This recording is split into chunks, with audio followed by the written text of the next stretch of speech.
आणि आज असणारा मॅटर होती, त्या मॅटरमध्ये असणारं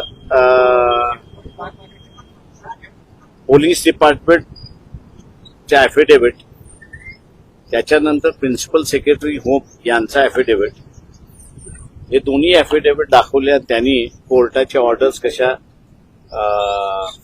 पाळलेल्या नाहीत आणि त्यांना पाळायचं नाही अशी असणारी परिस्थिती आहे. तेव्हा आमच्याकडून असणारं जे झालं त्या दोन गोष्टी झाल्या. एक तर 196 PNSS आहे तो मॅजिस्ट्रेटनी एकदा चौकशी केली कस्टोडियल डेथमध्ये की अननॅचरल डेथ आहे, म्हणजे अनैसर्गिक मृत्यू आहे, तर पुढे काय करायचं याच्या संदर्भात कायदा सायलंट आहे.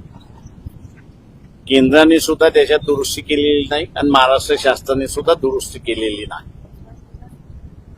तेव्हा कोर्टाला आम्ही असं म्हणालो की आपण ज्यांना बोलवतोय त्यांना पॉलिसी निर्णय करण्याचा अधिकार नाही, तर जी काही पॉलिसी केल्या जाते ती पॉलिसी अंमलबजावणी करण्याचा त्यांना अधिकार आहे.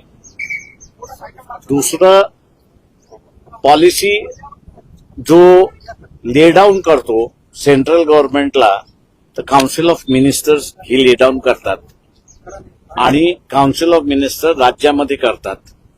त्याच्यामुळे हा प्रश्न निकालीच काढायचा असेल तर दोन जणच निकाली काढू शकतात.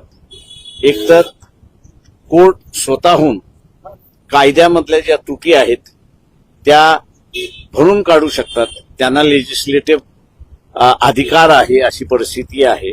नाही तर कोर्टाला असं वाटत असेल की एक संधी आपण पुन्हा सरकारला द्यावी, तर मग या खात्याचे जे मंत्री आहेत ते या खात्याच्या मंत्र्यांना कोर्टाने बोलवावं आणि विचारावं की हा जो अपुरा कायदा आहे तो पूर्ण तुम्ही करणार आहात की नाही.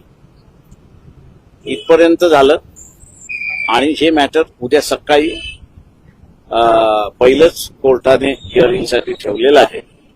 उद्या काय होतं ते आपण बघू.